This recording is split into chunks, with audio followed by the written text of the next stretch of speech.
Teknik Ekola dan praktiknya. Teknik Ekola adalah metode yang dikembangkan oleh Smith-Brooks pada tahun 1982. Metode ini untuk mengembangkan keterampilan membaca.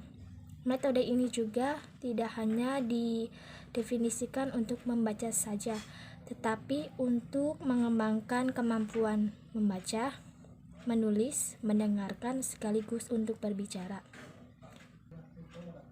Kerangka pembelajaran teknik Ekola yang terpenting terletak pada pengalaman-pengalaman pembelajaran. Di antaranya yaitu membaca dengan ketentuan tertentu, maksudnya tujuan tertentu, tanggapan tertulis, diskusi, dan self-monitoring. Ada pula teknik-teknik penerapan teknik Ekola. Di antaranya sebagai berikut. Yang A, menentukan tujuan yang komunikatif. B, membaca dalam hati. C, mewujudkan pemahaman melalui aktivitas menulis. Tujuan dari tahap ini adalah mengembangkan kemampuan siswa untuk melakukan pemantauan diri dan mulai belajar untuk mengungkapkan apa yang tidak mereka mengerti. Selama melakukan tahap ini, setiap siswa menuliskan tanggapan atas seluruh pertanyaan dan tujuan membaca. Dalam menuliskan tanggapan, para siswa dapat jaminan tentang kerahasiaan jawaban mereka. Mereka didorong untuk menginterpretasikan dan menulis tentang segala yang membingungkan. Untuk mengklarifikasi masalah-masalah yang ditemui tersebut, para siswa didorong untuk bertanya kepada siswa lainnya. Hal ini merupakan tanggung jawab dari siswa yang lain untuk menjelaskan bagaimana mereka menghadapi masalah yang sama. D. Diskusi.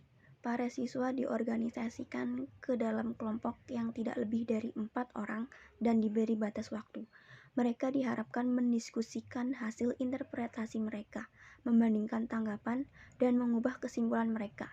Setiap siswa diharapkan melakukan tukar gagasan dan menerangkan dasar kesimpulan mereka. E. Menulis dan membandingkan. Tahap terakhir yang harus ditempuh oleh siswa, baik dalam kelompok kecil maupun secara individual, adalah memunculkan interpretasi yang lain. Jika hal tersebut dilakukan dalam kelompok, maka konsensus yang terjadi harus diperkarya dengan diskusi dan kesepakatan. Setelah meninjau hasil interpretasi yang telah dilengkapi, para siswa didorong untuk mendiskusikan perubahan interpretasi yang telah dibuat untuk mengungkapkan strategi yang mereka temukan. B. Penerapan teknik Ekola. Penerapan teknik Ekola dapat meningkatkan komprehensi membaca. Hal ini terjadi karena teknik ini memuat proses monitoring terhadap hasil interpretasi. Selain itu, teknik Ekola mendorong siswa untuk selalu mendiskusikan strategi yang efektif untuk memperoleh pemahaman yang baik. Proses diskusi yang dilakukan dalam teknik ini membangun kemampuan siswa untuk bekerja sama dalam tim. Kerjasama yang terjalin merupakan langkah strategis untuk memperoleh pemahaman yang lebih baik dalam membaca. Kerangka pembelajaran dengan teknik Ekola yang terpenting terletak pada pengalaman-pengalaman belajar meliputi: yang pertama, membaca dengan tujuan tertentu; yang kedua, tanggapan tertulis; yang ketiga, diskusi; dan yang keempat, self-monitoring.